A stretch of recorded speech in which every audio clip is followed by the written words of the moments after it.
Right? Jump to verse 4, King. Father Bisham. Verse 4. For if he that cometh preaches another Jesus, whom we have not preached, or if ye receive another spirit, which ye have not received, Salakia. Hey, they preached another Jesus to us, man.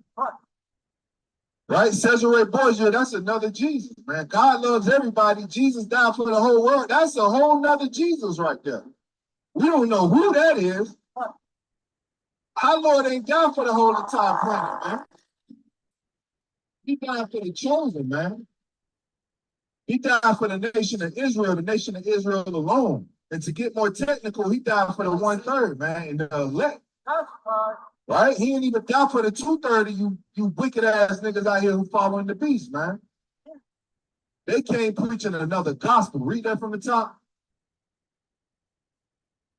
For if he that cometh preaches another Yahushua, whom we have not preached, or if ye receiveth another spirit which ye have not received, or another gospel which ye have not accepted, ye might well bear with him. For I suppose I was not a whit behind the very chiefest apostle. Right. So if you didn't get your doctrine, thus said the Lord, thus said the prophets, thus said the Holy Bible, thus said Yahushua, right? You get a whole different spirit, man. You get a whole different doctrine. You get a whole different Jesus Christ that we have not known, man. We don't know this Jesus that loved everybody, man. Right? Because last time I checked, when I read Revelations, he's gonna be ruling the nations with a rod of iron, man. Right? Captivity. He putting these other nations into subjection. Right. Getting some order back in the earth, man. Right. That's the Yahushua we know. That's the Jesus Christ we know. Right? The one that tell you, hey, come and slay my enemies before me. That's the Christ we know. Right. Right? The one that say, hey, everybody ain't getting into the kingdom. Even if you say, Lord, Lord. Even if you say Yahushua. You ain't gonna get into the kingdom, man. That's the Lord we know. Y'all preaching everybody got a chance to be saved, man. No, you don't, man. No, you don't. Right? Repent, turn back to the law, statutes, and commandments. Keep the faith in Christ, man. That's all. That's the message. Khan. Salakia. All right, all praise, honor, and glory to Yahweh, Ba'ashem, Hamashiach, Yahushai, Yahweh being the name of the Heavenly Father, Yahushai being the name of His only begotten Son, who the world ignorantly calls Jesus Christ. Shalom, Israel. Salute to the 12 tribes, double honor to the elders. We are back with another Wednesday wake-up call. This on Wednesdays, we go through some stories that have been talked about throughout the week. They're fairly current. So these are current events, and we tie them to biblical prophecy. All right. A lot of stuff happening in the heavens. A lot of judgment taking place on the earth. All right. Esau's turning up. Esau's wilding out as he always is. There's robot dogs. There's a lot of things going on, and stay to the end because we get to talk about what's the Most High is doing to Esau that he cannot stop. All right, so let's begin. We got a lot of stories to uncover, so without further ado, let's start with St. John chapter 8 and verse 47. Is there anybody available to read today? If not, don't worry. I got it. Khan, Shalom King. Shalom, y'all. Da. Kyun. All right, let me get some things lined up over here on my end, but let's lock in. We could begin. Can you bring that out? John 8 Verse 47. Con, this is the book of St. John, chapter 8 and verse 47. When everybody has it, please say Con.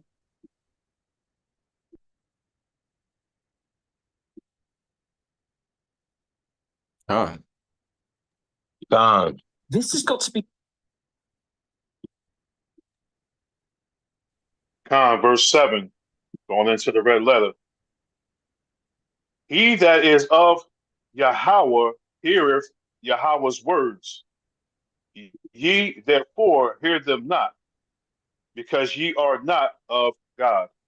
So it's going to be very difficult for people that are not of God to hear what the Most High is doing, what the Most High is saying, what he's articulating in these last days. And you can see the confusion in Babylon. Babylon is a city of confusion. And they don't know which way to go, left, right, up, down. It's very difficult for them to maneuver nowadays. So now they have handbooks given out to the police about the chariots, what they call UFOs.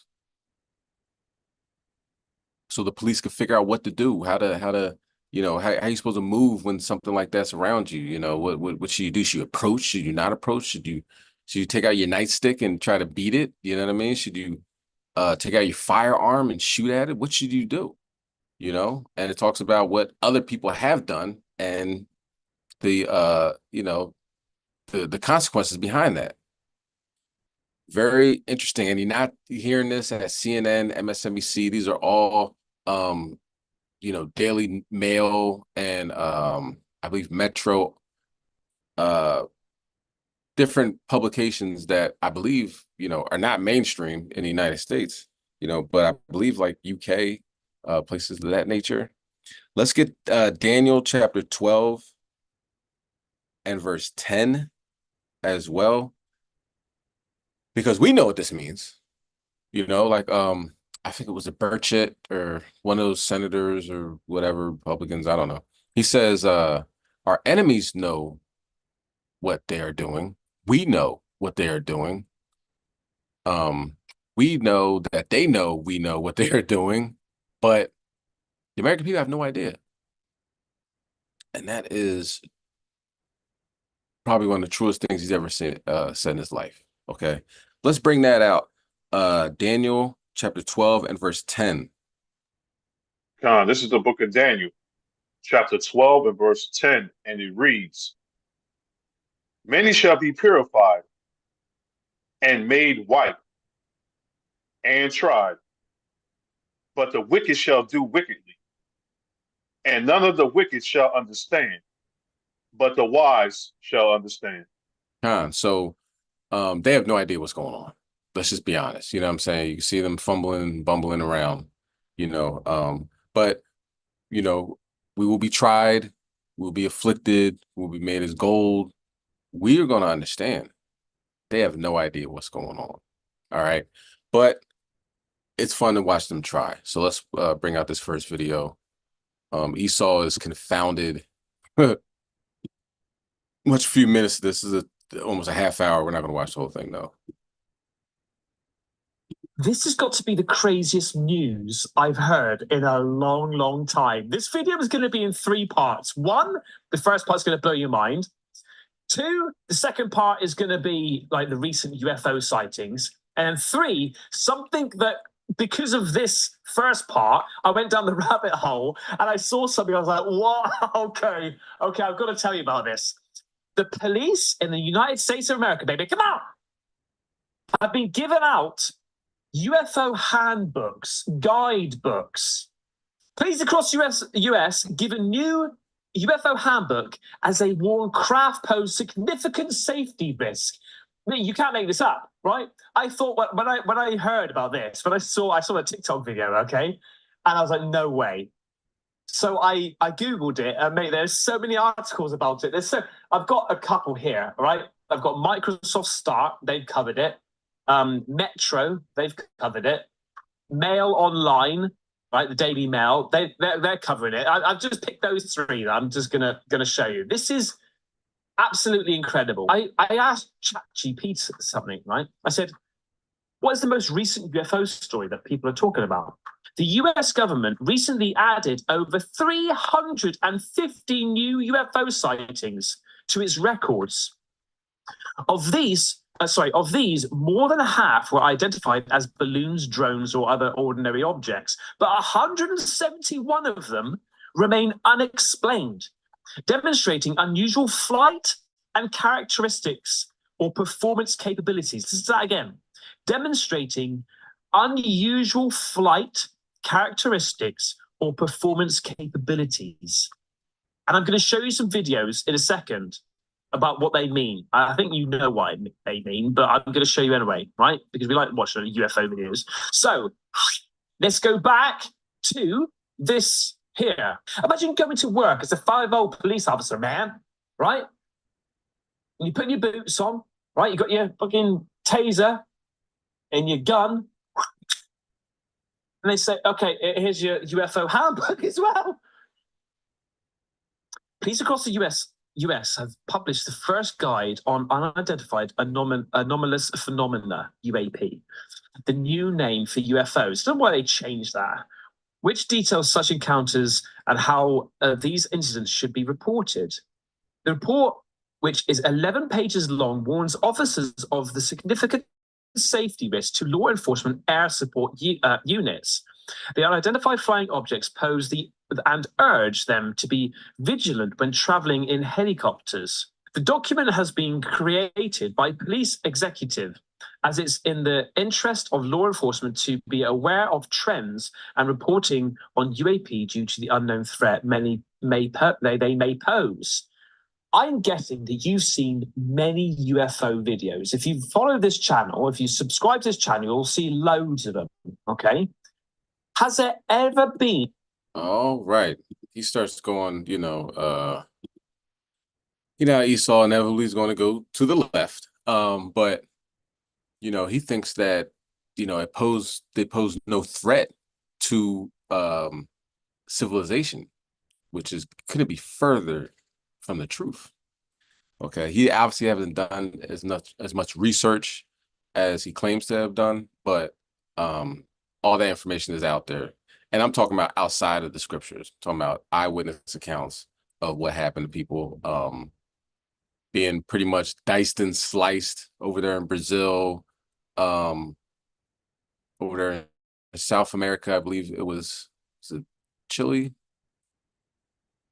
One of the countries over there in Peru, face peelers. So he's missing out on significant stories, but inevitably the fact remains that the United States police officers are getting a handbook on how to deal with alleged UFOs, the chariots that the angels ride in, the Most High is on a fiery throne, Yahushua is in the chariot like in Sinai. So the higher beings that made us, gods, are riding in these chariots, and they're taking people out left and right.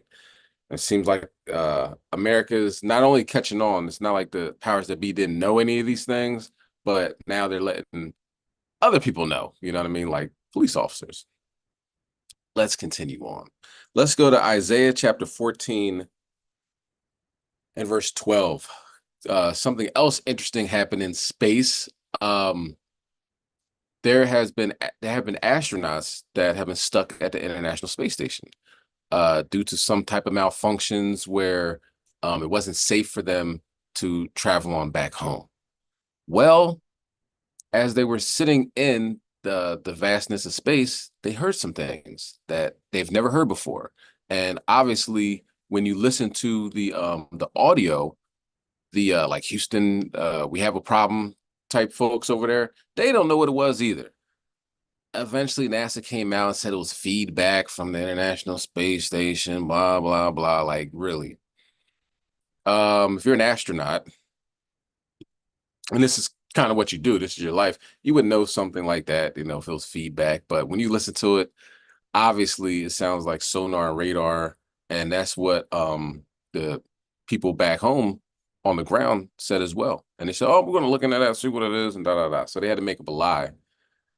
Not long after that, they got on the first ship smoking and went back to America, within a week, within a short week. So I was under the impression that they're going to wait until December to try to go home because, everything was all messed up and discombobulated and they can't move this ship and this part will fall off. As soon as they heard that, they said, okay, we're going to move this up to like 3 days from now. So who knows what that astronaut was going through, his dreams, his visions, whatever. He might bring it out when he gets back, but knowing NASA, they have a real tight-lipped, don't want to tell nobody what's going on type of thing. But I'm gonna assume it was vicious. Let's bring that out. Isaiah chapter 14 and verse 12. Con, this is the book of Isaiah, chapter 14 and verse 12. When everybody has it, please say Con. Con.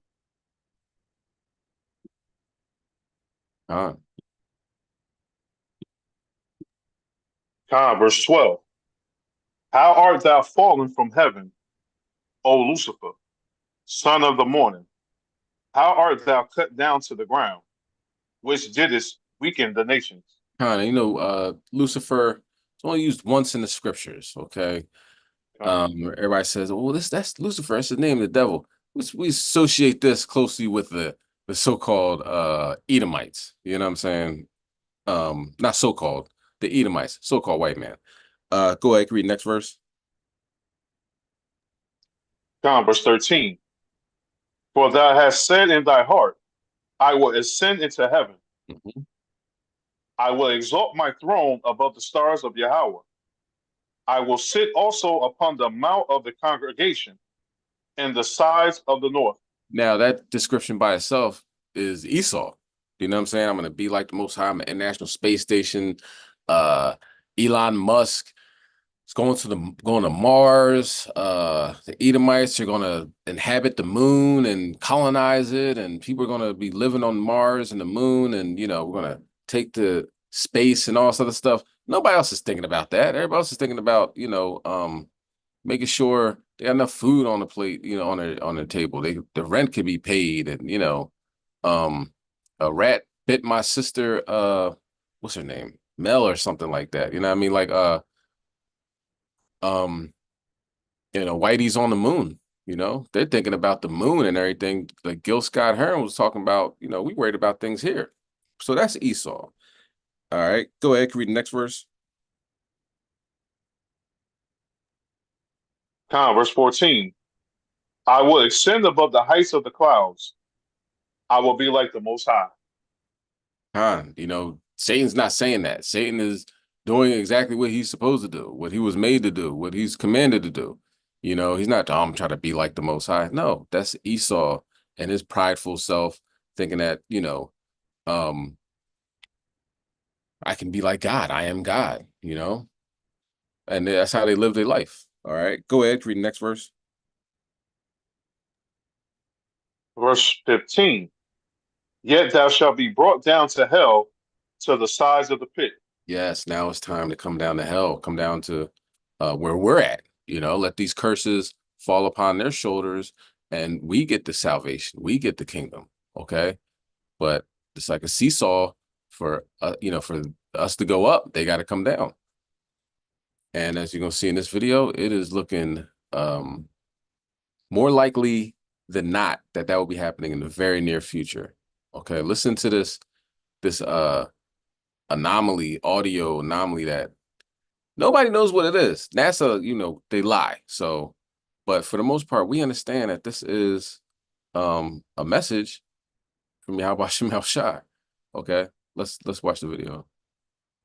Take a look at this. The fireball burning up in Earth's atmosphere, breaking apart just a few hours after it was first spotted by astronomers in Arizona. NASA says the space rock measures about 3 feet across. It does have a name. It's dubbed RW1. The 1 meter space rock was on a collision course with Earth when it disintegrated into a bright fireball flashed near the Luzon Islands. Quick, isn't it? It was spotted by astronomers in Arizona. Special moment, as small asteroids are often not detected before they impact the planet. It's Slocky, this isn't it. This is things that have been happening in the sky. You'll know what the audio anomaly comes in. only the 9th asteroid to be spotted by humans before impact. As experts say, asteroids of this size fly towards Earth about every 2 weeks. Experts say they don't pose any danger. A little bit scary, Marcus, not something you see every day. And in fact, there's apparently an even more concerning asteroid that is headed our way. Why do I know? Because I've got this clip from Canadian News. In about 5.5 years, a massive asteroid named Apophis, after the Egyptian god of chaos, will pass so close to the Earth, we'll be able to see it in the sky. And that has NASA scientists on high alert. Quick, buy the eggs, the toilet paper. Because this thing's going to come rather close. It's not going to hit us, apparently, but, you know, science and stuff. Now, I'm pleased to say that NASA is on this, but the emotions are pretty high at NASA. Listen to this guy, absolutely not freaking out and being very calm, but listen to what he's talking about. We want to be able to get a spacecraft out there weeks to months to get a look at Apophis before that close encounter. We're going to send a spacecraft to knock it off its trajectory just in case it's getting too close to us. Again, we panic about eggs and toilet paper. What will happen when we learn that they've sent a spacecraft to go and knock an asteroid out of the way? Apophis is the closest thing we know about to an asteroid that could really give us a bad day. This thing would wipe out a city, no problem. But fortunately, just luck, it's not going to hit us. It's just going to come close. Now, the job of astronauts is to investigate the mysteries of the universe, but there's a strange noise perplexing them on the International Space Station. Have a listen.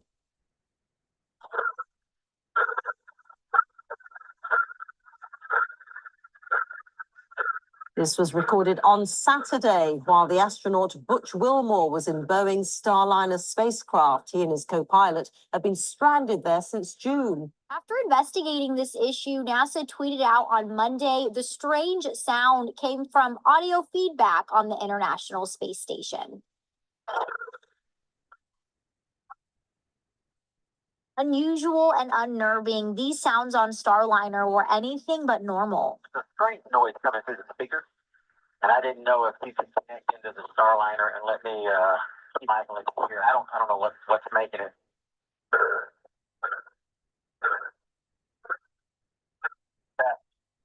All right, Butch, that one came through.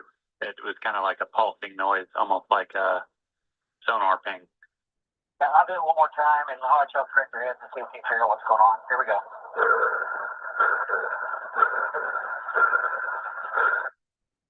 Well, after hours of speculation, the mystery has now been solved.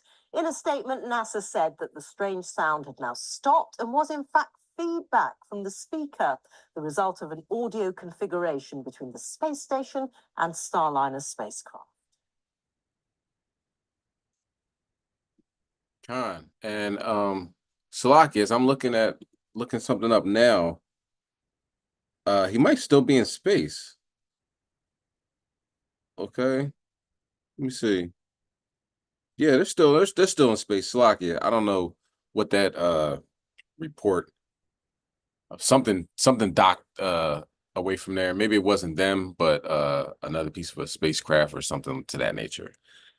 But yeah, what is that? You know what I'm saying? Astronauts spend their entire life to go up in space and, you know, study these things, and they don't know what it is. People on the ground don't know what it is, and then they have to release a statement later on talking about, oh yeah, that's just feedback. Happens all the time. You know what I mean? Nah. Not buying it. And with all the things going on, it just falls right in line. Makes perfect sense. All right, so let's go to Revelation 16, verse 8. So it's not just Russia ready to bomb Ukraine and, you know, destroy NATO countries. Iran still biding their time to hopefully blow up Israel. You know what I'm saying? And cleanse that land. It's needed for cleansing. It's not just that at the end of the day, and it's not that just that at the end of the world. We're seeing things in the heavens as well. Okay, let's bring that out. We're going to get more into the heavens. Talk about the sun. Let's get Revelation chapter 16 and verse 8. When everybody have it, please say Khan. Khan. Khan. Khan, this is the book of Revelation, chapter 16 and verse 8, and it reads, And the fourth angel poured out his vial upon the sun, and power was given unto him to scorch men with fire. Khan. Okay, so this is what we're talking about. Look at that. That's the sun. Okay. It's exploding. You know what I'm saying? The amount of radiation coming off of the sun now is pretty significant. You know what I'm saying? And it's hitting the earth now until Thursday. Okay. Maybe even beyond that. Go ahead, read verse 9. Verse 9, and men were scorched with great heat, and blasphemy in the name of Yahweh, which had power over these plagues, and they repented not to give him glory. All right, so let's hear what's going on. It says 100,000-mile high tower of plasma erupts from the sun. You know, do you feel the effects? So do you feel the effects? Do you have more energy as of lately? Are you more tired lately? Because it affects people differently. Okay. But nevertheless, we're all under a cloud of radiation. So what's happening to Esau? He's getting cooked. You know, I don't know what when you Google melanoma, what is that list of Google searches, but it's up there. You know, I mean, they want to figure this out. What's this bump I have? You know, is this cancer? Do I have skin cancer just for being alive on this planet? Probably do. All right, but let's watch this video. At least a little bit of it. This is a half hour. We're not gonna watch the whole thing. No, not close. But so we get a gist of what's going on with our sun.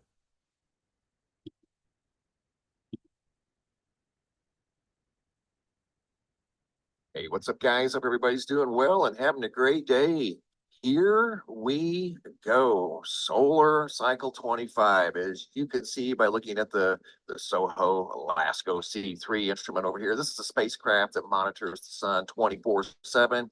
It has been doing so since 1998.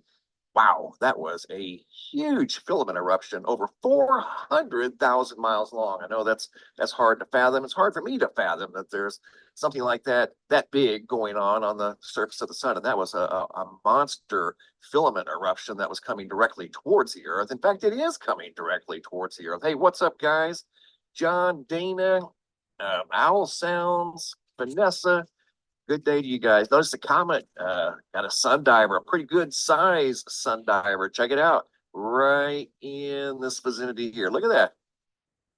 Going in, coming in hot. That was a decent sized sundiving comet. But I want to talk about this feature here, the large eruption up here. I'm going to show you guys exactly where that came from, and that one there that sent plasma all through the solar system. The D region over here on our planet felt the energy almost instantaneously. Look at the north and southern poles glowing red, not literally, but the D region absorption predictions are showing the north and south pole right now are totally engulfed in energy from the sun. And that brings us to the next topic in this video. Do we feel the effects of this energy? Do you guys feel the effects of this energy? And the answer to that, the short answer is yes. It's just, how do you feel the effects of this energy? I wanted to show you guys what exactly is going on today, or at least in the last 36 to 48 hours over here at the SDO, Solar Dynamics Observatory. This was launched back in 2009, and I've been watching this instrument monitor the sun every day since then.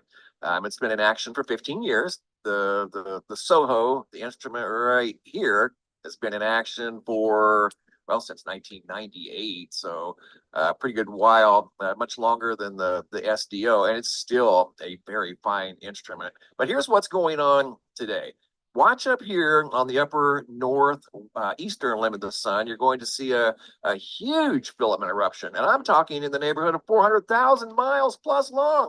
You're going to see a large filament come out of the center of the sun directly towards the earth.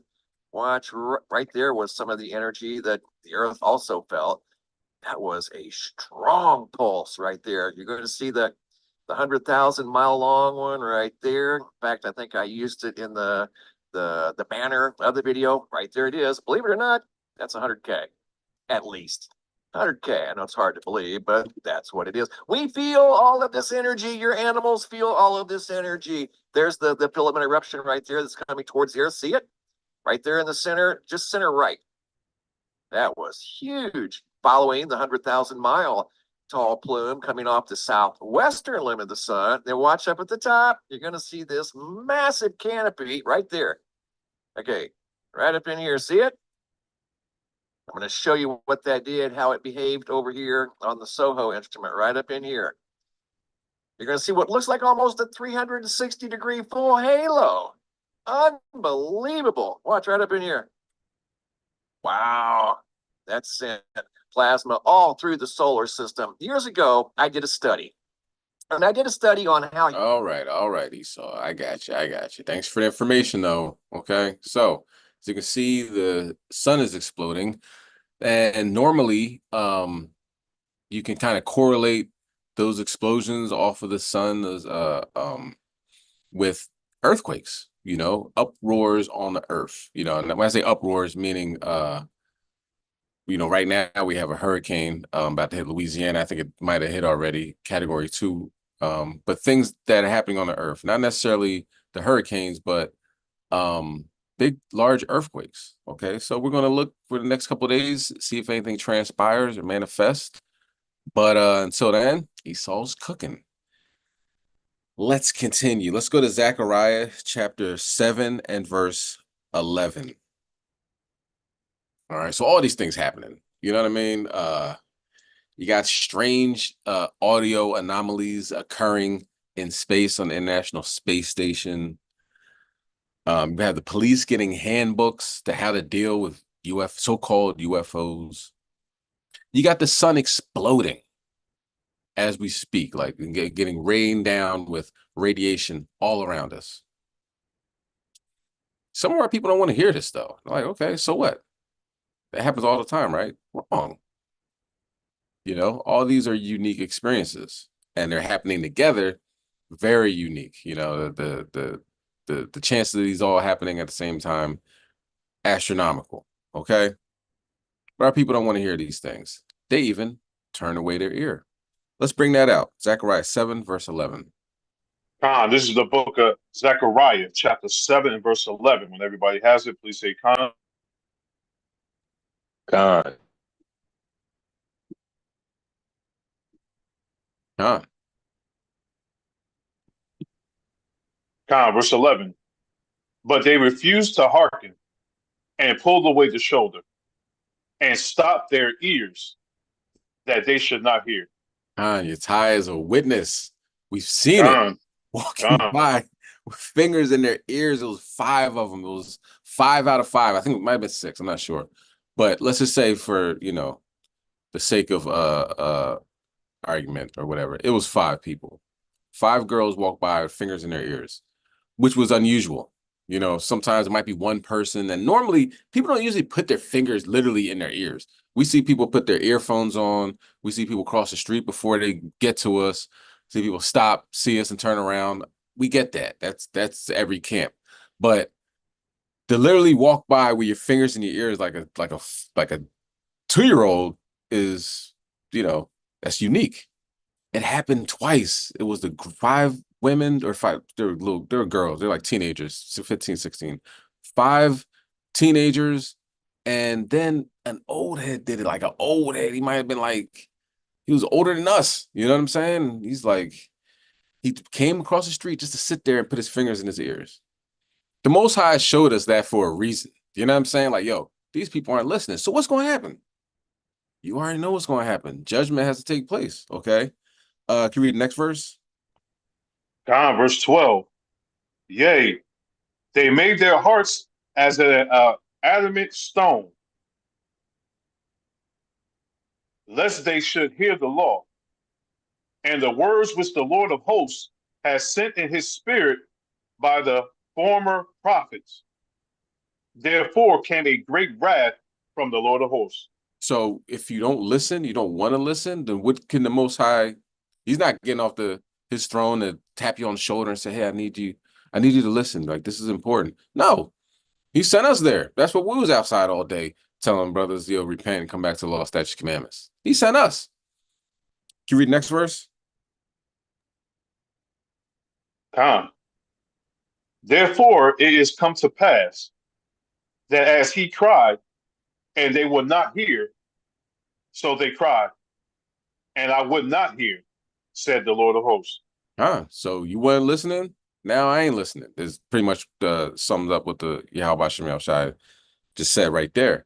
Okay, so he has a couple choice words, little language, whatever, but nevertheless, he has a good message. You know what I'm saying? And this was not far away from the presidential debate. You know what I'm saying? It was some blocks. It's still, you keep going down Market Street, you're gonna run into the Constitution Center, eventually, right? Take a left and you're there. So not far away from where Donald Trump and Kamala Harris were debating last night. This is what happens in the city of Philadelphia. Okay, and I almost forgot. Fair Use Act, Fair Use Act. This video is protected by the Fair Use Act. It's a teaching moment. Thus, it is protected by the Fair Use Act. Let's watch the video. In other news, we at the Scepter Stepper. And this is our campsite, by the way, 15 for Market. You know what the Scepter Steppers are? They're actually, absolutely, positively 100% niggas who got guns but don't got cars. Niggas sound like your priorities. Paul about his legs says argument turns shooting on Scepter platform, blocks away from presidential debate. Hold on, y'all young boys tripping. Do y'all know it's the easiest time in the world to go to jail is election time? I swear to God, I had to sit back and I said, I keep going to jail during election time. I mean, how I can get 4-year runs? Nigga, it's election time. And I used to keep doing dumb shit every 4 years. I didn't know what was going on. Figured that out in prison. However, y'all niggas is shooting near the presidential debate? Oh my God. Y'all niggas trying to get killed. Y'all know somebody just was shooting near Donald Trump not too long ago? Yeah, they ready to put some up again. Y'all be drawn. How y'all even still arguing niggas on Scepter? You know how many niggas done died on Scepter? I don't got no argument skills on Scepter. I know it's dangerous steppers on this motherfucker. However, I'm gonna send it over to my sister company. Take right, please. And to you. City, where SEPTA police tell Fox 29 what appears to be a fight on a SEPTA platform escalated to a shooting. Our Chris O'Connell is at the scene with more. Chris, what can you tell us? Well, Jason, we were here right after that shooting. I can tell you it was a chaotic scene here on a SEPTA train concourse here in Center City. A man is shot. We are told he is in the hospital right now. We are told he is also in custody. Take a look at some video. It happened. Nigga! That nigga in the hospital and in custody because you shooting in Center City with your stupid, dumb, retarded ass.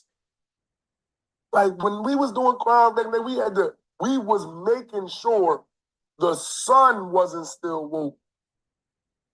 Y'all niggas doing crimes with the sun woke and in Center City? Y'all niggas never going to Harvard, Yale, Princeton, none of them institutions. And to you. Just after 3:30 on the Market Frankfurt line concourse here, witnesses, including many high school students who were letting out from school, tell us they heard about 4 shots coming from that platform and concourse.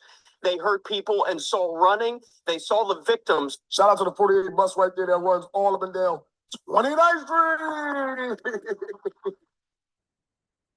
Here's you. Stumble up to the street here just under the iconic clothespin on here across the street from City Hall. That victim was taken to Jefferson Hospital.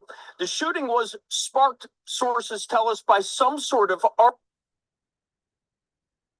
y'all feel? argument on that train.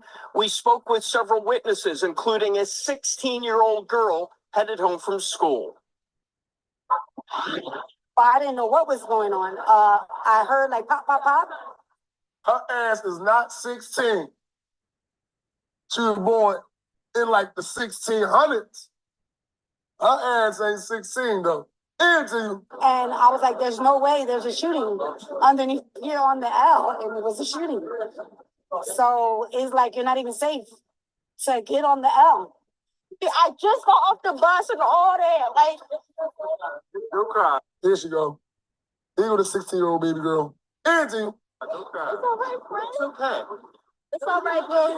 It's just like, it's too much going on. I'm scared I'm going to get shot one day. This is the crazy, maniacal, diabolical, treacherous shit that the kids got to go through in Philadelphia. This is why I tell you, if you've never been to Philadelphia, please don't bring your ass to Philadelphia. There's nothing here.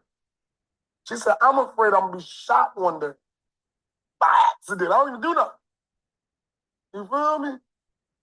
So this is why I'm so adamant on locking all them niggas up. They say, what's another solution?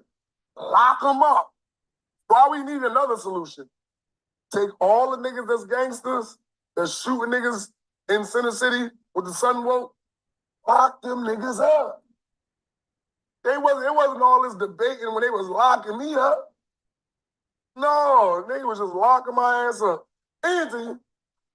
Well, there you hear some of the eyewitness accounts. Kids just trying to get home from school. As you see, a big police presence here along the corner of 15th and Market. Our sources tell us the victim was taken to Jefferson Hospital. No word on the condition.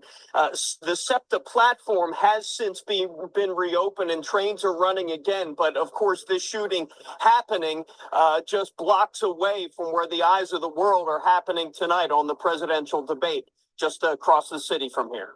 Yeah, just really disheartening to see. And yeah, kids just want to be kids, Chris, and they keep seeing all this gun violence around them. It is truly despicable.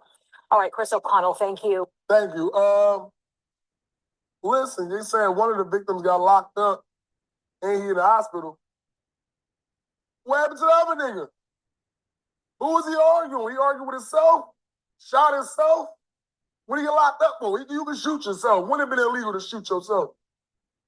Because y'all just act like the other nigga just scot-free. Who was that? It was an argument. That's what y'all said. Y'all giving this misleading information.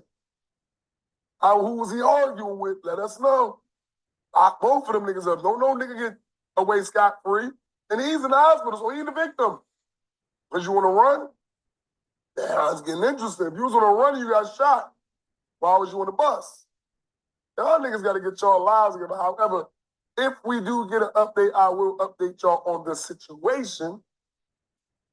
However, at the moment, we only got one nigga that got to be put in front of Uncle Lawler. Come here, Uncle Lawler, please. I don't know what happened yet. However, he in custody, so slap the that's fucking easy work. Right out of his stupid ass. Can you boot the ass and finish with Smithfield, Campbell, Forest, Rock, I'll be at Chester, Mount, Respectable Green, Somerset, Pine Grove. What are them recreational centers calls? Let us know. Who's you arguing with? So those recreation centers are not recreational centers. They are correctional facilities. And he's saying, send them up. All right, get them out of here. Okay, can you read that again? Zechariah 7:13, Pope Shaw. This is the book of Zechariah, chapter 7, verse 13. And it reads, therefore, it is come to pass that as he cried, and they would not hear, so they cried, and I would not hear, saith the Lord of hosts.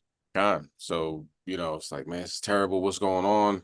But, like we said, out of mouth of 2 or 3 witnesses, those 16-year-old girls that are walking with their fingers in their ear. Now, I don't know if she was one of those 16-year-old girls, but it seems so far out of, the norm that we both knew something's going to happen soon. You know what I mean? And here it is. Let's continue on with the good word. All right, let's go to Psalm chapter 59 and verse 2. Assuming I don't know who the person was that shot and got shot, and whether it was Jake, Esau, whoever, but it's just judgment. But one thing you can be sure about, that we should not trust our enemies. Okay, they have been centuries in of being some of the most bloodthirsty people on the face of the planet, and we really can't be surprised when something bad happens. Okay, let's bring that out. Psalm chapter 59 and verse 2, Bubba Shaw. Khan, this is the book of Psalm, chapter 59 and verse 2. When everybody has it, please say Khan. Khan. Khan. Khan, verse 2. Deliver me from the workers of iniquity and save me from the bloody men. Khan. So, the son of perdition, is revealing himself in these last days, and they're very bloody. They enjoy fake blood at Halloween. I'm assuming it's fake blood. Rare steaks. You know what I mean? How do you want your steak bloody? Doing some really diabolical, disgusting things with blood that I'd rather not mention here on this platform. But knowing Esau, blood and him go hand in hand. That's the bloody man. Okay, let's go to Sirach chapter 12 and verse 12. One thing we cannot do is be surprised and keep falling for the same okie doke, the same mistake. All right. That's not going to cut it, because one thing we found out with Sonia Massey, right?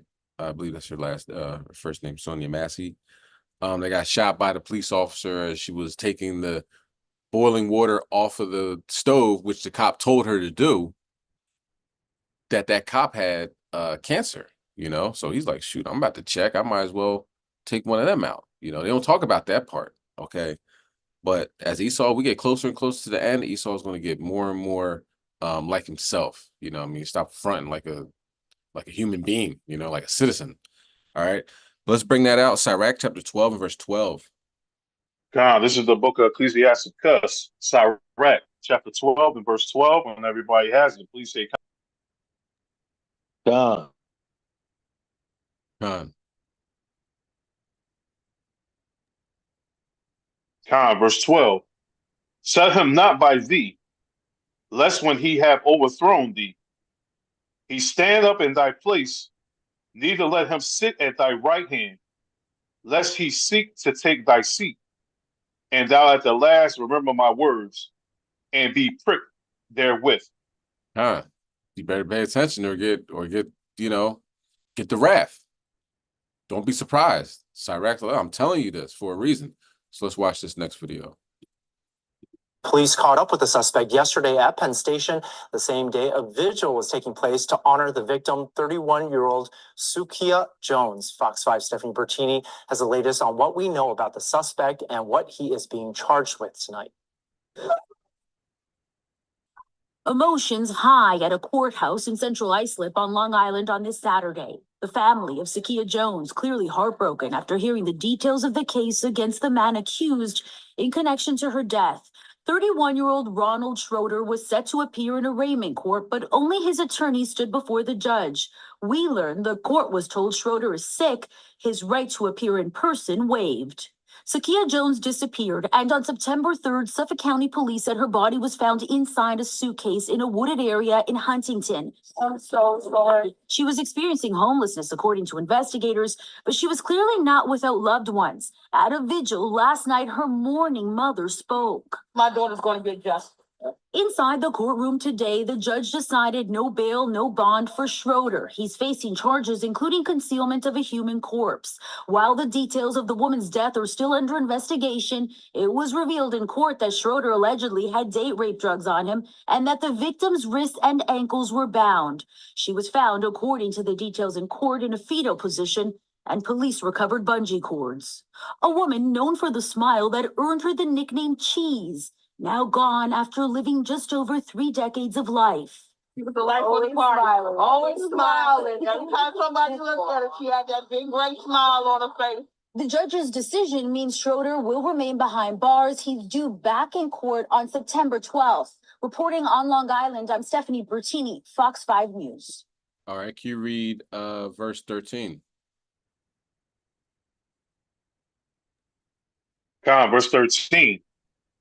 Who will pity a charmer that is bitten with a serpent, or any such as come nigh wild beasts? So, you're a snake charmer and the snake bites you. Who's gonna say, "Oh man, that's terrible"? You chose that, right?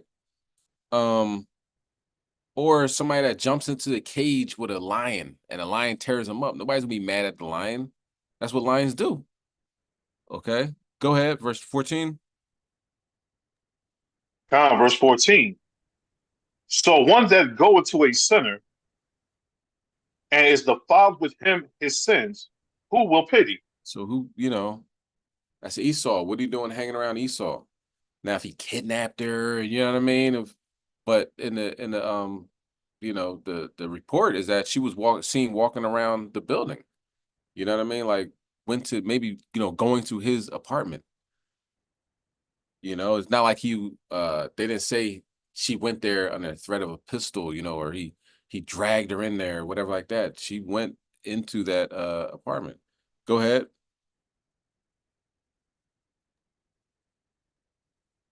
For a while he will abide with thee, but if thou begin to fall, he will not tarry. Go ahead. Verse 16.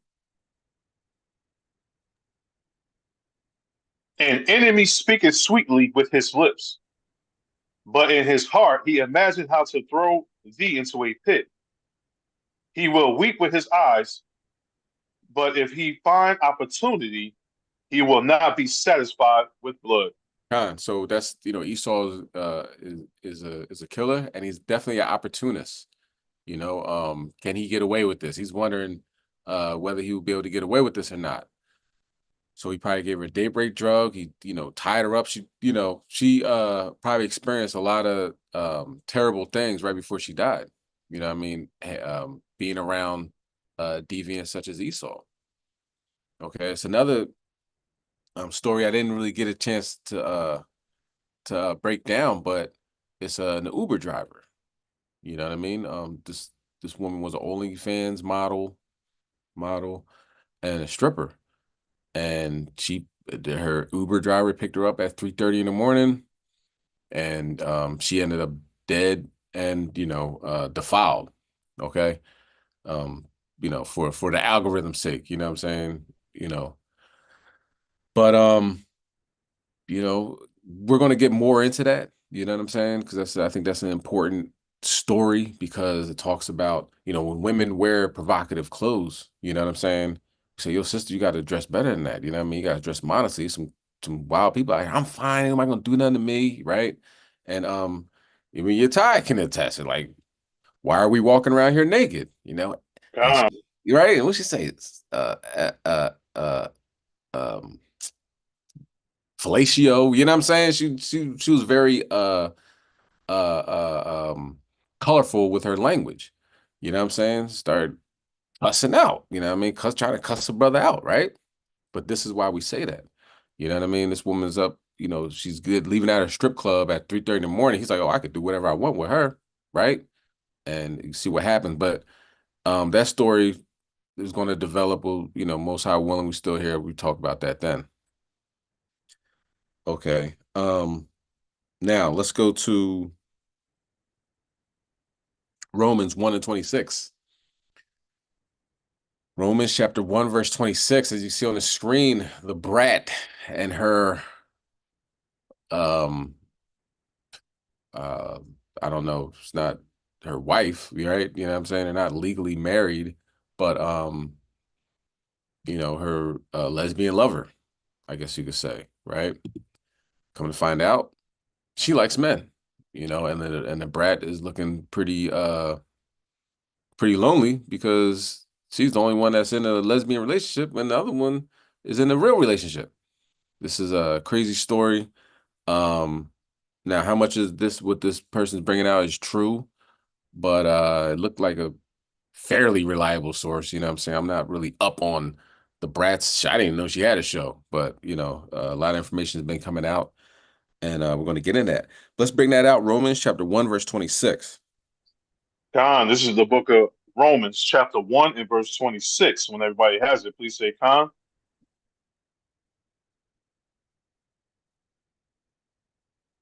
Khan. Khan, verse 26. For this cause, Yahweh gave them up unto vile affection. For even their women did change their natural use into that which is against nature. Let's watch this video. It seems like the drama between the brat and Judy's marriage has escalated even further now that the brat's older sister, Lisa Ray, has entered the fray. Lisa Ray has openly voiced her disapproval of Judy and her support for the brat in their ongoing divorce battle. According to Lisa Ray, she never supported Judy or liked the vibe she gave off from the start. Lisa Ray has also expressed her long-standing dislike for gay and lesbian marriages, which she linked to her own personal experience, specifically her previous marriage ending due to rumors involving a gay relationship between her then husband and Dwayne Martin. Now that the brat is filing for divorce and both are seeking custody of their son, Lisa Ray is reportedly eager for the divorce proceedings to go quickly. Her loyalty to her sister has intensified, and she is backing the brat fully, urging her to get out of the marriage as soon as possible. The addition of Lisa Ray's strong opinion certainly adds more fuel to the fire in this already messy situation, making the separation even more public and complicated. The rumors about DeBrat and Judy, Jessica Dupart, heading toward divorce have certainly stirred up a lot of discussion, especially with the latest revelations from DeBrat. According to the reports, DeBrat has accused Judy of being unfaithful during their marriage, which has added significant strain to their relationship. DeBrat has also expressed deep emotional pain over their relationship, claiming that her experience in a lesbian marriage has been particularly difficult for her. She has gone as far as to say that she now believes such relationships are not natural, which is a very controversial statement that might spark debate within the LGBTQ plus community. Well, no, it shouldn't be a debate. It's obviously not natural. Can't produce any children. And she was you know, of course they can't have children, right? So they took the sperm from a white man for her to get pregnant. Let's go to Genesis chapter 3 and verse 1. You know, that was controversial as it should be. And it was kind of understood like something's going to happen. You know what I mean? First things first, you're, you know, doing things that are unnatural. You should not, have relationships with same-sex marriages, so forth and so on. Not marriages, but same-sex unions or whatever they call them. And but in America, they say everything's fine. But God still reigns supreme. The Most High is the one that has the last say in these things. And you see, he's dismantling this in front of the world. Let's bring that out. Genesis chapter 3, verse 1. Khan, this is the book of Genesis, chapter 3 and verse 1. When everybody has it, please say Khan. Khan. Khan, verse 1.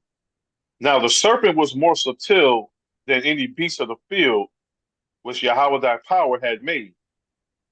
And he said unto the woman, Yea, have Yahweh said, Ye shall not eat of every tree of the garden. So he is testing Eve, right? So they go into the sperm donor place or whatever they go, right, to get so she can get pregnant.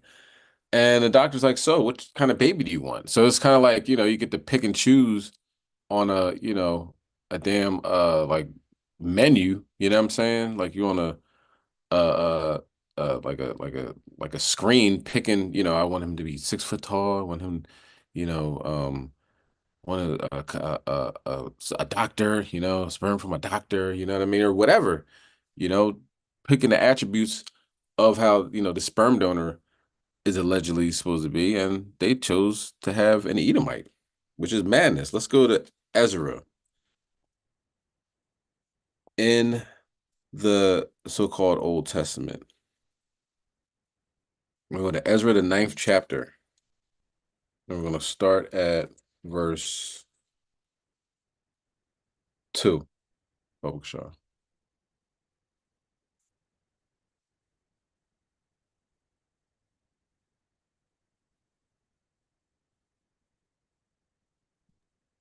Khan, this is the book of Ezra, chapter 9 and verse 2. When everybody has it, please say Khan. God. Khan.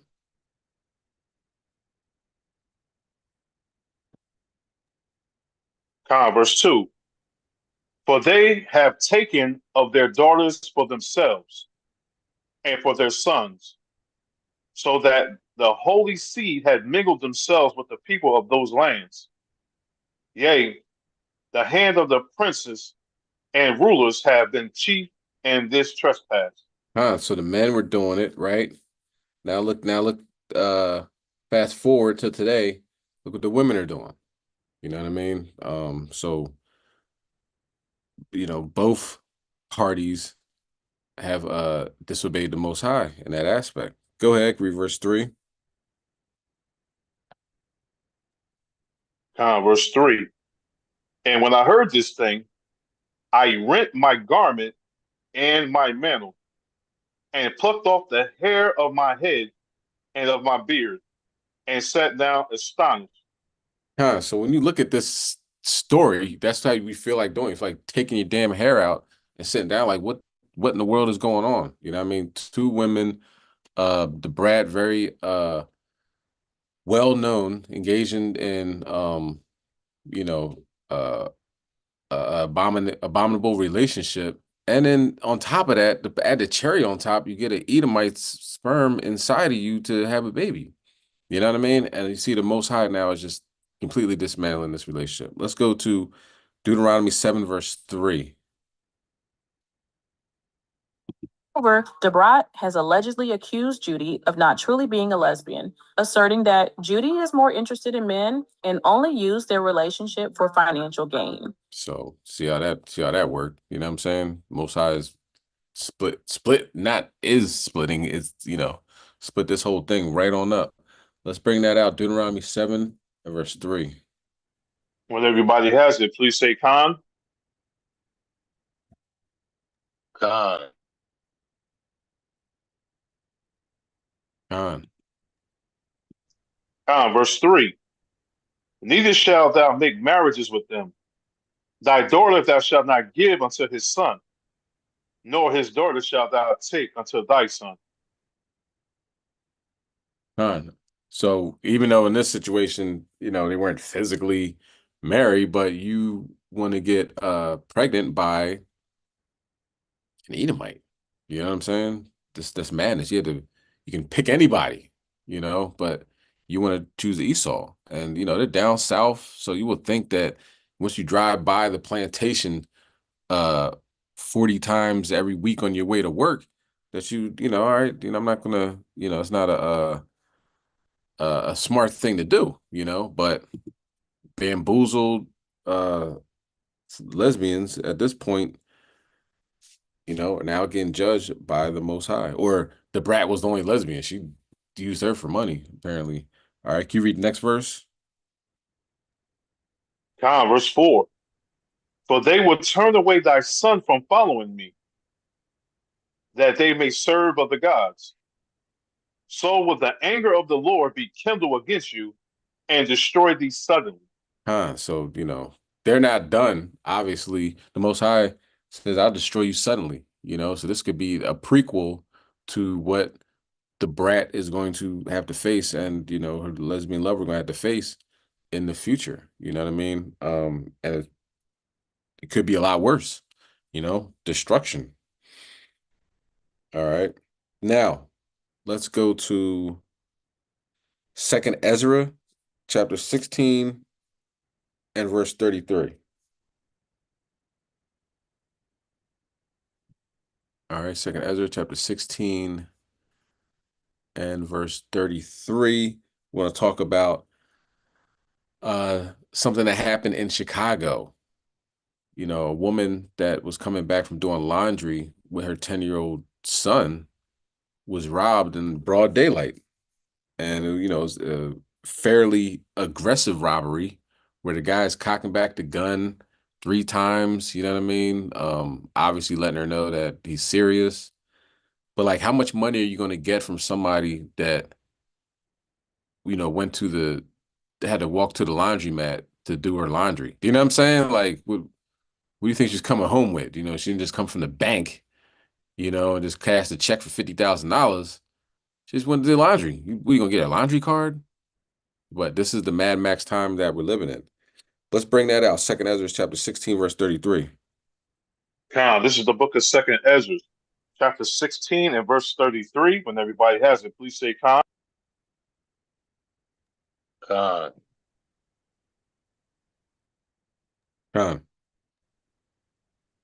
Verse 33. The virgins shall mourn, having no bridegrooms. The women shall mourn, having no husbands. Their daughters shall mourn, having no helpers. And she says, she didn't say how her husband, or I believe her baby father, I'm not sure. Well, obviously, they laid down together as her husband, passed away, but he's no longer around. And she said that, that on top of that is traumatic. And then now this. All right, so let's get Isaiah 13 and 12 on deck, and we'll watch this video. And now a story you'll only see here on Fox 32. A mother trying to get out of the city to protect her sons after crime affected their family now has nowhere to go. The reason they became the victims of another crime. Our Tia Ewing is live with this exclusive. Tia. Well, Scott and Dawn, this is one of those stories that definitely impacts you for the rest of your life. I'm talking about us being the news crew. What you're going to see is chilling ring camera video. It shows a gunman cocking a gun 3 times. On the other end is a mother and her young son. And that robber is still out there, leaving this family scarred for a second time around. Okay. You are listening to a mother's desperate plea to save her life, echoed through the streets of the greater Grand Crossing neighborhood on Labor Day. You can hear in the ring camera footage the man holding the gun was seconds away from pulling the trigger. He proceeded to say, "Open your purse. I'm not playing with you. I'll blow your brains out." It was daylight in the 7300 block of South Wabash when Samira Harmon was returning from the laundromat with her 10-year-old son. In the video, you see little Amari take off running. I can't get my mind off of it, basically. The robber took off with Harmon's ID, other items, and $1,700. But that wasn't all he took from the family. I haven't healed from the trauma of losing his father. I'm still dealing with that. That's really, really new. So for you to do this to me while I have my son, I'm going to tell you what you did. I can't sleep at night. I'm terrified. I don't want to leave the house. My 10-year-old son is traumatized. You traumatized my baby. Amari went looking for help for 30 minutes, his small feet pounding the pavement, heartbreak woven into every step. Keep looking around. What are you looking for? I'm scared. What are you scared of? About getting shot. Thinking fast on her feet, the single mother of 2 tricked the robber to think police were coming. That's when the man hopped in the passenger side of a waiting 2019 blue Honda Civic and took off, but left behind a memory that can't be erased. I have been doing okay, but I just can't get my mind off of it. The money Harmon saved was for a fresh start. I feel like Chicago. I love my city, but I'm getting my kids out of this city. I refuse to lose my son or my life to gun violence. I'm scared to walk up and down the street. I'm a taxpayer. A promise she made to her 2 little boys. He could have took our lives. Definitely, he could have took our lives. Crazy, right? Let's bring that out. Isaiah chapter 13 and verse 12. Con, this is the book of Isaiah, chapter 13 and verse 12. When everybody has it, please say Con. Con. Con. Con, verse 12. I will make a man more precious than fine gold, even a man than the gold wares of Ophir. Con. So, you know, not just any man, but a man of the Lord, man that follows the law, statutes, commandments, you know, for that protection in these last days. You know what I'm saying? So, the Israelite man is going to be more precious than fine gold that follows after the law, statutes, commandments. That now, I was thinking about that, right? Because, you know, if she had a whole bunch of money, right? You know, yeah, she had money, right? From a laundromat. I don't know. I mean, don't get me wrong. It's no, you know, it's a possibility. Maybe you left it in your pants pocket and you're like, oh, dag, I left this. But you don't usually just take all your money with you unless, you know, you have no place to go after that. Like, you know what I mean?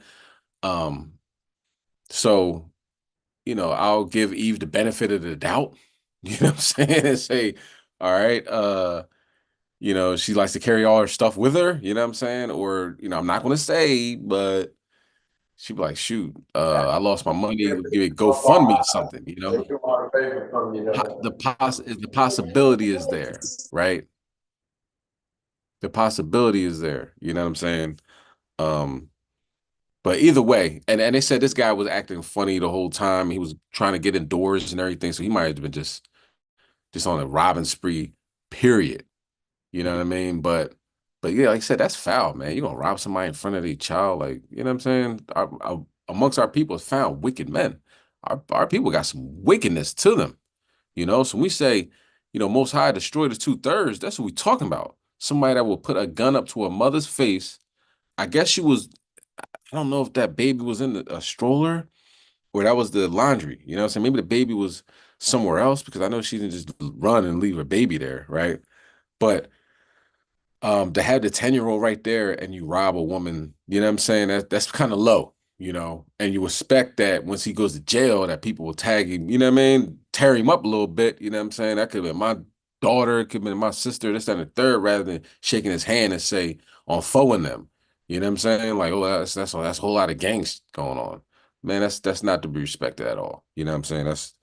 That's a messed up mentality. All right. But more, you know, more information I'm sure will come out on that. And we'll see. And you know, hopefully the sister can get the hell out of there. You know what I'm saying? Because you know, but where are you gonna go? You know what I'm saying? It might be less crime, but you're not running away from the curses. It's just not gonna happen. All right, so now let's get Ezekiel chapter 35 and verse 6, because now you leave out the hood, right? With all them crazy ninjas that will rob you in front of your child.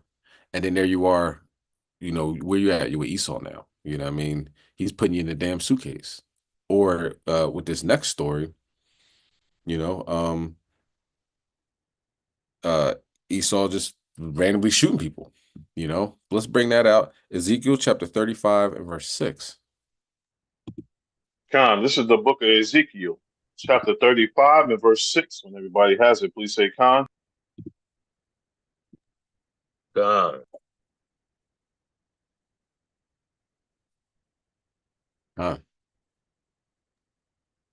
Con, verse 6. Therefore, as I live, saith Yahweh thy power, I will prepare thee unto blood, and blood shall pursue thee. Since thou hast not hated blood, even blood shall pursue thee. So Esau's a bloody man, you know what I mean? So Edomites are getting shot. Edomites are the ones doing the shooting. You know, they move away from us, and then they still got that bloodlust. They start killing themselves, or killing each other rather. And the police, the other bloody men, right? they got drones. The guy ran to the woods. And they had drones. That's why this is the early addition to what happened in Kentucky, London, Kentucky, and the guy ran to the woods. And they got drones to follow you. You know what I'm saying? Esau has some tricks up his sleeve. He's blessed with the sword. All right, let's watch this video. We just learned new details in a terrifying case that has prompted a manhunt in Kentucky. Right now, federal agents and U.S. Marshals are on the ground searching for a shooter in Laurel County. It's a chaotic scene unfolding on Interstate 75 overnight. 9 cars were shot up, 5 people seriously injured. The shooter is nowhere to be found. Now, authorities are hunting for a person of interest identified as 32-year-old Joseph Couch of Woodbine, Kentucky. Police are warning residents that Couch is believed to be armed and dangerous, urging nearby residents to stay on the lookout. News Nation correspondent Alicia Nieves is here live with us with more on this manhunt. I know you just talked to authorities. What are they saying? Yeah, so we just literally got off the phone with a deputy who's live on the scene where this search is happening right now. Essentially, he told us this is happening in a large wooded area, the Daniel Boone National Forest, that's just south of Lexington, Kentucky. We're told this is a rugged area of the terrain. So authorities at this moment are deploying drones with infrared technology that can detect a warm body. They're hoping that that's going to help them more quickly and certainly more safely find their person of interest. They are describing that person, as you mentioned, that's armed and dangerous. They identify him as 32-year-old Joseph Couch. We're told he's from the nearby area, Woodbine, Kentucky. It's about 40 miles from where this search is actually happening. And we know, of course, the scene right now is one where at 5:30 last night in both directions of Interstate 75, it was shut down more than 3 hours after police discovered 9 vehicles had been shot into. We talked to or heard from the mayor of London, Kentucky, who said, everyone in the community needs to kind of lock their doors and be safe, not necessarily panic, but that sheriff deputy also telling us essentially this is a large wooded area, but they think they have the suspect confined to or their person of interest confined to a particular part of this wooded area, and those drones are going to help them more quickly kind of find their suspect. I did ask the deputy about motive because that's the big question. Why would this person potentially have shot at the interstate, obviously injuring several people? That's something they're unaware of at the moment. They're just focused on getting the suspect, and then they'll figure out from there why someone would do something like this. And they're not saying how they know who this person of interest is. They don't want to reveal that as part of this investigation right now. Right. I mean, it's too early to reveal that. And do we have any update on the victims? This is terrifying. I mean, driving down the road and you get shot at. 100%. I mean, in terms of the victims, they have not released the names of the victims. We do know that 5 people, as you mentioned, were taken to an area hospital around in Laurel County. Most of them are in stable condition, but we were told 1 person was shot in the head. We know 2 other people right now were injured from vehicle accidents that happened, the chaos of all of this. Everyone right now expected to survive, but we're going to continue to follow the story and get more updates as it kind of comes in. The big focus right now, since every one of the victims are in stable condition, is trying to find the suspect before more victims, before we unfortunately get more victims. Right. It is so terrifying. I covered the manhunt in Maine, and you're out there in the woods and you're walking around, and every time you hear a twig break or a leaf crunch, you're on edge. And we asked authorities if they knew how many guns this person of interest may have.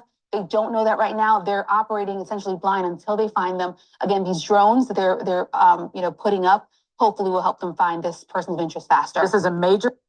Yeah, drones. What they say? The future is now. Like a Tom Cruise movie. I think it was Oblivion with drones and watching everybody's move and this, that, and the third. They had something similar to drones and They Live. Yeah, so here it is, 2024. Normal, right? But Esau's running around the woods shooting people on in highways. So it's like, all right, I move out of Chicago. I'm gonna go to Kentucky. It's gonna be so much peace there. Nah, man, this stuff is going everywhere. All these things, these are happening in rural counties, cities. The curses will follow you wherever you go. You know what I mean? Gotta ask the Most High to have mercy on us so we can give them to Esau and the other nations. All right. So let's go to Isaiah chapter 32 and verse 7. We have another, so it's drones in the sky, and you got these daggone Black Mirror dogs on the ground. You understand? The Black Mirror dogs. Thought it was just a movie, right? Or not a movie. Thought it was just a show. Not at all. This is it. This is legit. Let's bring that out. Isaiah chapter 32, verse 7. When everybody has it, please say Khan. Khan. Khan. Khan, verse 7. The instruments also of the churl are evil. He devises wicked devices to destroy the poor with lying words, even when the needy speaketh right. So you look at these devices that they have, you know what I mean? It's like, oh, this is a shooting suspect. It saves, looks at LAPD robot dog enters home following shooting. Like, oh, that guy was trying to shoot people. It's fine. I have no problem with these dogs. Like, at least in New York, when they went to the housing project with the dog, people was like, oh, what's that? Like, you know what I mean? It was a big deal. People were kind of in an uproar. You know what I mean? No, we don't want them on the streets because these dogs, they turn foul, right? They just start going crazy and start killing people. Who's going to jail? The owner of the dog, the person that made the dog's not going to jail. So nobody goes to jail. You know what I mean? So these robots will are given to already racist, oppressive form of government, right? I mean the police. And they already do terrible things to people without these instruments of destruction, right? But eventually, when they're all walking around and able to have guns on the back of them or bombs or whatever, because the brother in Dallas that he shot about 6 cops, they sent a robot in there and the robot blew him up, But since the cops got killed, it was like, okay, well, I get it. But missing the bigger picture. These things are going to be all over the place. Like how many of these do Boston Dynamics make? How many of them are in the United States? We already know China has a bunch of them. You know what I mean? And there's no oversight. There's no oversight now with the things that they have. But with these, the robot went crazy and killed him. No harm, no foul, right? That's how it's going to be. All right, so let's go to Matthew chapter 10 and verse 16. So one thing we got to do, be smart. You know what I mean? We got to be smart. We got to follow these law, statutes, commandments. Those armed dogs can probably hit a moving target like a damn mile away. You know what I'm saying? They're opening doors and going in. Nobody in California or LA seems to have a problem with that, but regardless, we got to be smart. Okay, we got to make better decisions. Okay, let's bring that out. Matthew chapter 10, verse 16. Khan, this is the book of St. Matthew, chapter 10 and verse 16. And everybody has it. Please say Khan. Khan. Khan. Verse 16. Behold, I send you forth as sheep in the midst of wolves. But ye therefore wise as serpents and harmless as doves. Be wise as a serpent, harmless as doves. Okay, that's how we got to move. You know what I mean? If a cop pulls you over and he looks like he wants to kill you, don't give him a reason to, because he probably does want to kill you. He's a murderer. He has a gun. You look, if you could see every background, the reports of his police brutality and his false arrest, you know what I mean? His oppression that he's been doing since he got onto the force, and the reason why he got onto the force, hopefully we'll make better decisions. You know what I'm saying? So we're going to talk about Tyreek Hill and him getting pulled over. Was he in the wrong the way he talked to the police? Not necessarily, and I'm going to tell you why, right? I'm going to tell you why. Because police are supposed, this is on paper, The police are supposed to be able to handle things like that. People aren't going to be happy when you get them a ticket for speeding or whatever, and you can't even tell them how fast they were going. You know what I mean? You just assume that he was speeding. You have a seatbelt on. You know what I mean? It's like simple things, you're supposed to be able to, have thick skin amongst, somebody giving you a hard time or whatever, and not wanting to pay a ticket or take the ticket or whatever. That's on paper. But the reality is, we have to be smarter. We understand that these police officers will shoot you. They will kill you. They will have a vacation, right? A paid vacation. They will get a GoFundMe. They might get charged with first-degree murder and have to sit in jail for a little bit. But when you're not paying attention, they'll drop that first-degree murder charge and give them a third-degree murder charge or involuntary manslaughter. And then the FOP will pay for them to get out of jail. You're not even paying attention to this because now it's other stories that's going on, right? So that happened in Philadelphia. It happens all over the place. Okay? But you're dead. You know what I'm saying? While this is going on, you're dead because you reacted.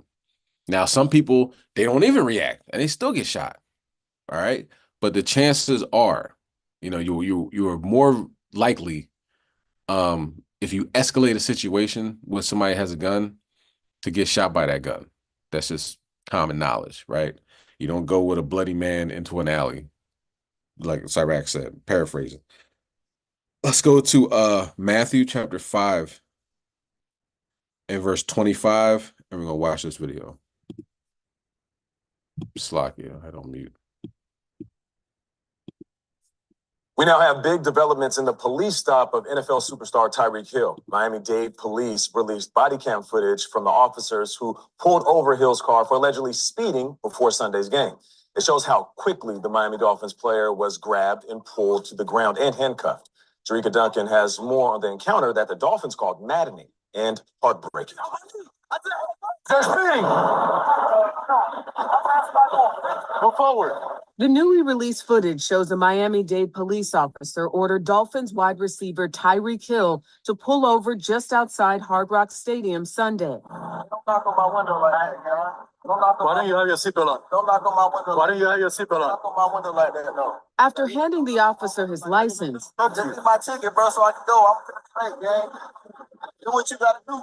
Hill then rolls his driver's side window back up while officers demand he keep it down. Hey, keep your window down. Keep your window down. I'm gonna get you out of the car. Then at least one officer swings open Hill's car door as at least two others force him to the ground. Hey, dude, I'm getting arrested, dude. As he lies face down, one officer appears to have one knee on his back as he's handcuffed. The officers then bring Hill to the sidewalk and order him to sit. But Hill resists, citing an injured knee, prompting one of the officers to come up behind Hill, wrapping an arm around his chest while forcing him to the ground. I just told you in your ears when we chill, bro. Moments later, two of Hill's teammates pulled up to the scene, including Jonnu Smith. Hey, man, they got the cops over there beating on them, man. And Calais Campbell, who would eventually also be handcuffed. Put your hands behind your back. Both Hill and Campbell were released in time for the team's matchup against the Jacksonville Jaguars. There was a lack of cooperation from Mr. Hill. Rodney Harrison, a former police commissioner on Long Island, believes officers acted fairly. It unfortunately led to a point where he had to be pulled out of the vehicle, handcuffed, and put on the sidewalk while a lot of different vehicles were driving by, and probably turned to a little bit of an embarrassment moment for him. So, of course, you got to get clean-shaven Jake to come out there and say, oh, this is what he got, this is what he deserved. And he didn't deserve that, because if it's a traffic violation, you give me my ticket, you let me go on my way.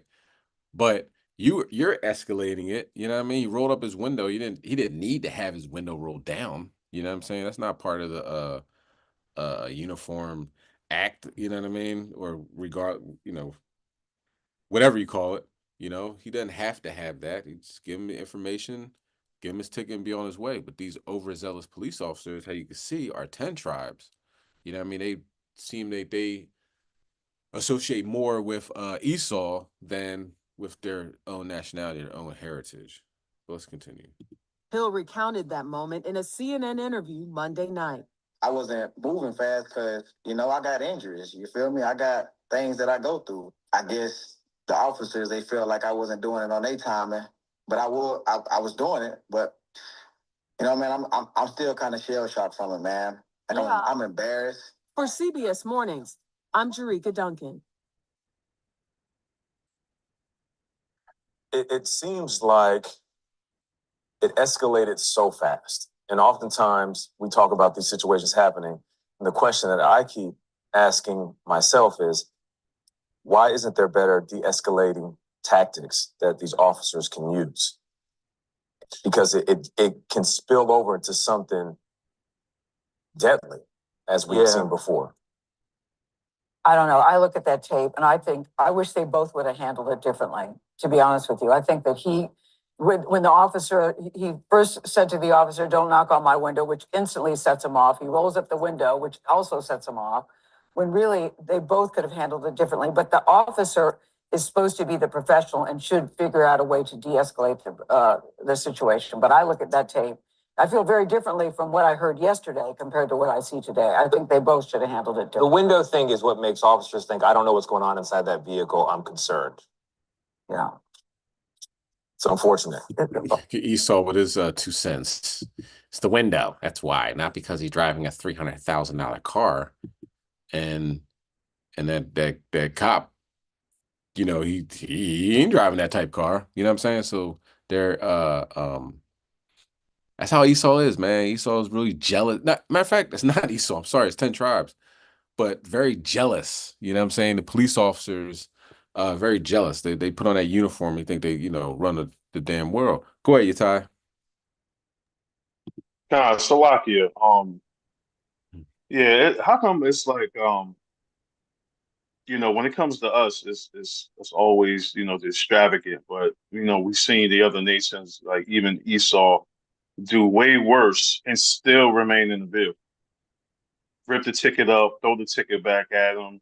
You know, tell them where to go, how to get there. You know, they don't even get nowhere near, you know, the treatment of us.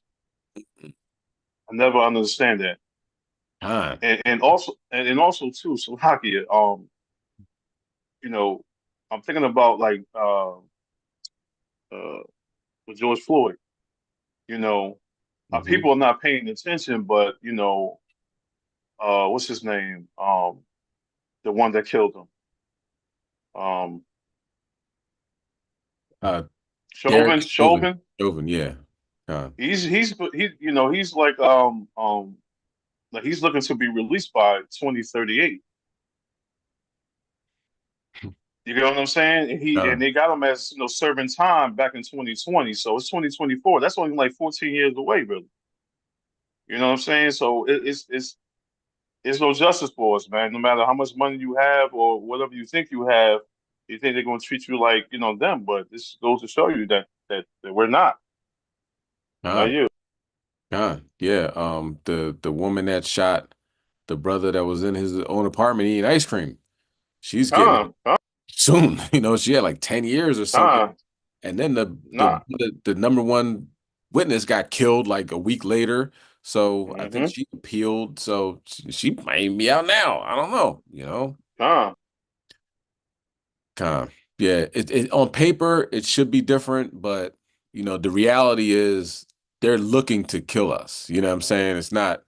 We can't be surprised. Like, man, why did he just shoot him 5 times? Like, because they want to shoot him 5 times. He's thinking about that. He goes to sleep thinking about that at night and wakes up in the morning like, I can't wait to kill one of these niggas. You know what I'm saying?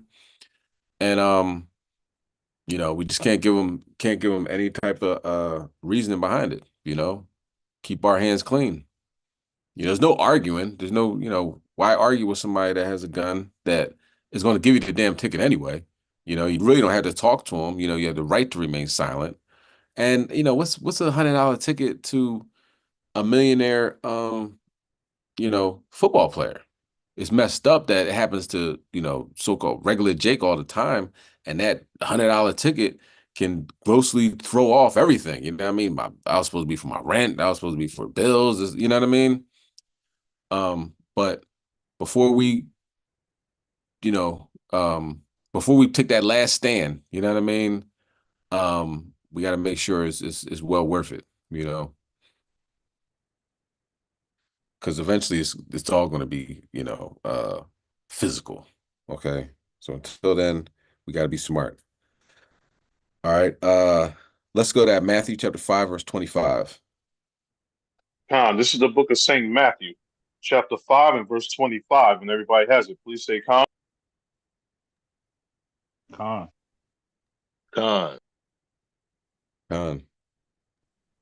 Verse 25. Agree with thy adversary quickly, whilst thou art in the way with him, lest at any time the adversary deliver thee to the judge, and the judge deliver thee to the officer, and thou be cast into prison. You know, my ID, you ain't gotta be best friends with them. License, you know, registration. You see, you see this car, it's $300,000 or whatever, $1 million car. I don't know how much it costs. You know what I mean? And they're jealous. You know, that's what it really comes down to. We got to just keep that in mind and realize that, you know, I really don't have a whole lot of history of people pulling me over in my Ferrari, but I've been pulled over enough to know that, you know, cops are some haters, man. Some of these cops are some haters, and they just want to do that to ruin your day, waste your time, this, that, and the third. All right, but don't give them the satisfaction to be able to beat you up and say you were resisting and you were disorderly. You know what I mean? That's the words that they use. They put in the affidavit. You know what I mean? And that's what they do. Sometimes they'll lie on the affidavit, but you don't want to give them.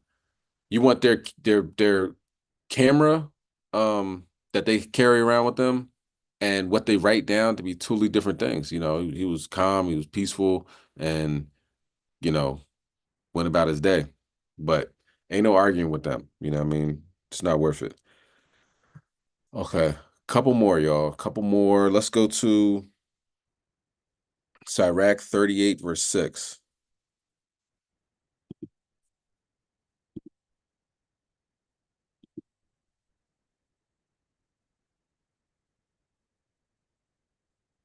And when you got it, you can bring it out. One of the most This is the book of Ecclesiasticus, Sirach, chapter 38 and verse 6. When everybody has it, please say Con.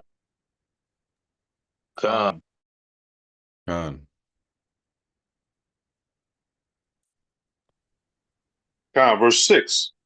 And he have given men skill, that he might be honored in his marvelous works. So we're talking about these physicians, the doctors, you know what I'm saying? They should be highlighted and admired. You know what I mean? Now, you know, you got a lot of doctors that would just give you pills to keep you alive rather than cure you, and tell you that, you know, changing your diet is important, changing, you know, your lifestyle, you know, smoking, drinking, you know what I'm saying?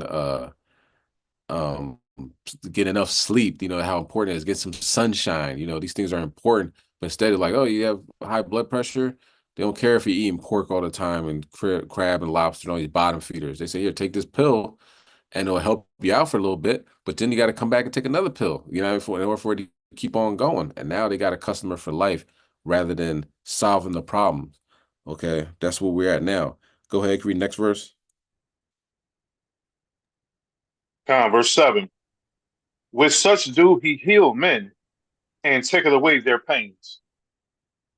And healing. That's the key word, healing, not just keeping alive, but healing the ailment. Go ahead, can you read the next verse? Such do the hypocrisy make a confection. And of his works there is no end, and from him is peace all over the earth. Give me 1 second. And that is 38, verse 8, right? Okay. So starting at verse 6 in the GNT. So he gave medical knowledge to human beings. So that we would praise him for the miracles he performs. The druggist mixes these medicines and the doctor will use them to cure diseases and pain. There is no end to the activities of the Lord who gives health to the people of the world. Can you read verse 9? Verse 9. My son, in thy sickness be not neglect, but pray unto the Lord, and he will make thee whole. Go ahead. Verse 10. Leave off from sin, and order thy hands aright, and cleanse thy heart from all wickedness. So don't just pray. You know what I mean? Oh, pray, God, please help me. What does it say? You got to leave off your sin. You know what I'm saying? Cleanse your heart from all wickedness. You know, so along with that prayer, it can't be no Christian prayer. We got a belly full of pork and shrimp cocktail on the side of you, and then God help me, my health is going. You know, the stuff that you're eating and your lifestyle is possibly the reason why this is going on. But this is Fat Man Scoop. He actually literally passed away on stage, which obviously has been happening a lot. Not obviously, but if you've been paying attention, Big Pokey, oh, man, another brother, like people been dying on stage. Okay. Esau is pretty much working him to death. He talked about this in when he was in the hospital bed, and he's like, I gotta go to work. I gotta make moves, So one thing about it is he got a shirt that says famous. You gotta keep that up. If you're famous, you gotta have famous money. If you have $1 million mansion, you might have a $72,000 a month mortgage. So you got to keep on working in order to pay that mortgage. And along with your taxes, you make, you spend more in taxes than people make an entire year. So you got to keep up with that lifestyle. And, these brothers are dying on stage performing. Let's watch this video and we'll come back. One of the most iconic hype men, Fat Man Scoop, a New York City musician who became popular after his tune Be Faithful became a 1990s club smash, has died after he collapsed during a performance for a free concert held in Connecticut, according to a report. He was only 53 years old. The New York-born artist, whose real name is Isaac Freeman III, was headlining the Green and Gold Party in Hamden, Connecticut, when he suffered a medical emergency, according to a local official. He previously suffered from diabetes and reportedly got hit with COVID twice throughout previous years. Now, video posted to social media captured the shirtless Freeman hyping up the crowd at the Town Center Park as he stepped up to the DJ's booth platform and collapsed out of the audience's view.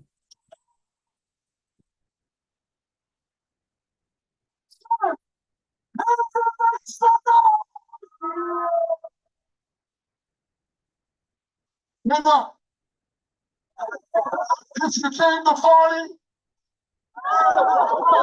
make some noise.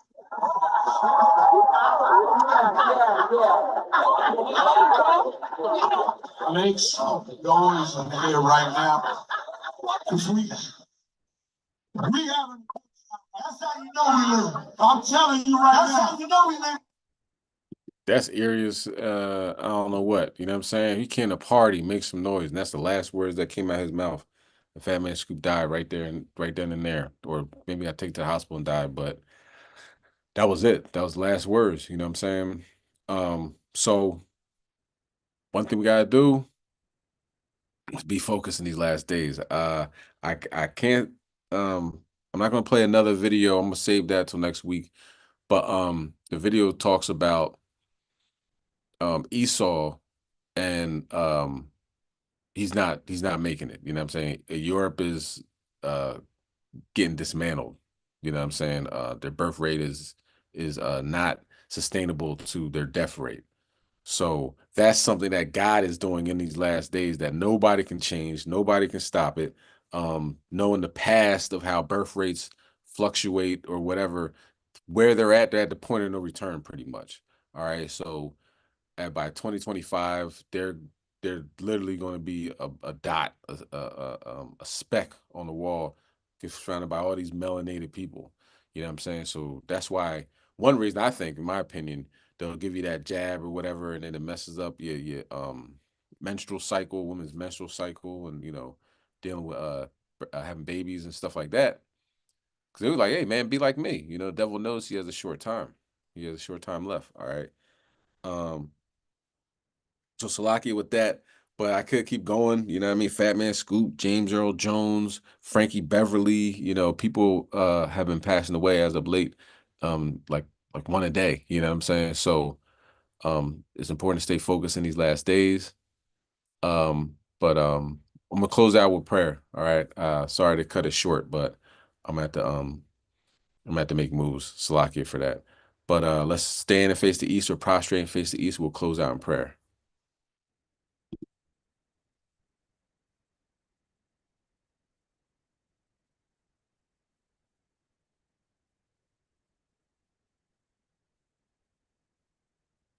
It's the Lord's Prayer in ancient Paleo Hebrew. Abanawa, Shabbat Shemayim, Kodash, Hayah, Shemka, Yahweh, Malachwaka, Daba'a, Ratazayaka, Ayah, Aisha, Ba'orataza, Kawa, Hayah, Bashemayim, Natananawa, Lacham, Kau, Yawam, Wasalafnawa, Kabawafnawa, Kasalafnawa, Kabawafinawa, Wala'a, Dabinawa, Banasai 1, Abo, Hawashinawa, Mayan, Rai, Kaya, Laka, Hamalakwaf, Wa'ala, Watapala Ruf, La Wilumyum, Aman.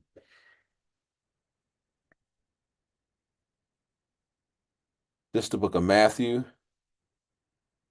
chapter 6, and verse 9. After this manner, therefore pray ye, Our Father, which art in heaven, hallowed be thy name, thy kingdom come, thy will be done in earth as it is in heaven.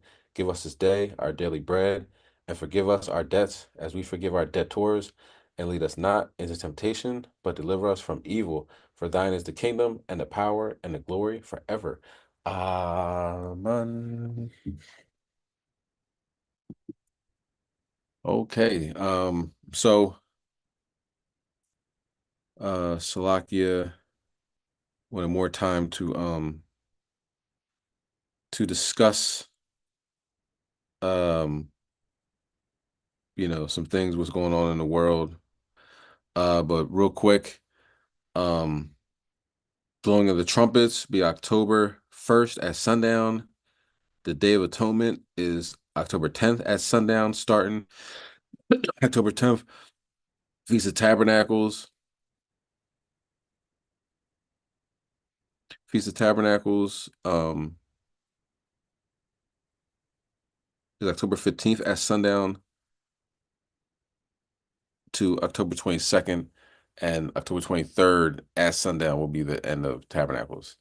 All right. So hopefully this was edifying, like I said, Salakia, for the quick dispersal, so to speak, but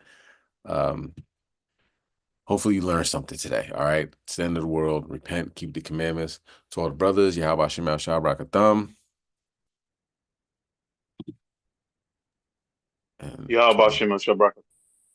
Khan. To all the sisters, Yahweh Shema Shabbarakatham. Khan. All right, Yahweh Shema Shabbarakatham. all praises. Shalom, y'all. Shalom.